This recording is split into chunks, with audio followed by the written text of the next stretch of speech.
હવે સમાચારમાં આપણે આગળ વધીએ અને વાત કરીએ વડોદરામાં ચોમાસાની તૈયારીઓ અને ડ્રેનેજ પ્રોજેક્ટના કામોની વચ્ચે મ્યુનિસિપલ કમિશનર અરુણ મહેશ બાબુ મેદાનમાં ઉતર્યા છે। ગોત્રી સ્થિત GMERS હોસ્પિટલ, ગાંધીનગર નગર ગૃહ અને ખોડિનાર નગર 4 રસ્તા સહિતના વિસ્તારોની સ્થળ મુલાકાત લઈને તેમણે પ્રગતિ હેઠળના કામોની સમીક્ષા કરી હતી। ખાસ કરીને GMERS હોસ્પિટલ પાસે એમ્બ્યુલન્સની અવરજવરમાં પડતી મુશ્કેલીને ધ્યાનમાં રાખીને એક અઠવાડિયામાં 750 મીટરનો રસ્તો શરૂ કરવાનો દાવો કરવામાં આવ્યો છે। સાથે જ ચોમાસા દરમિયાન શહેરમાં પાણી ભરાવાની સમસ્યા ન સર્જાય તે માટે અધિકારીઓને કડક સૂચનાઓ પણ આપવામાં આવી છે।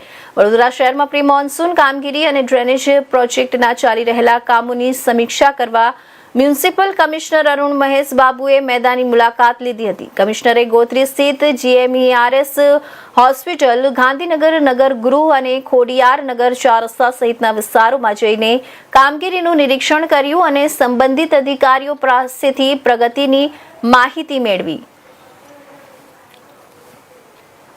100% આવશે। અમે આ જે રોડ છે GMERS મેડિકલ કોલેજ માટે જે અવરજવરનો ઇશ્યુઝ હતો, મેડિકલ કોલેજના ડીન સુપ્રિન્ટેન્ડન્ટ સાથે પણ વાત કરી, એમની એમ્બ્યુલન્સની મૂવમેન્ટ માટે તકલીફ પડતી હતી।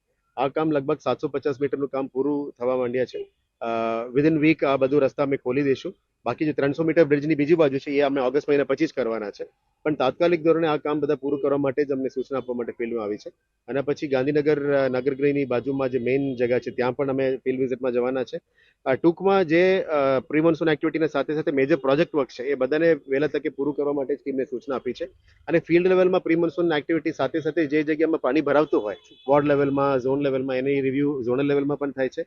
હવે અત્યારે પદાધિકારીઓ પણ ફિલ્ડમાં જઈને એમને જોડીને રિવ્યુ કરી રહ્યા છે।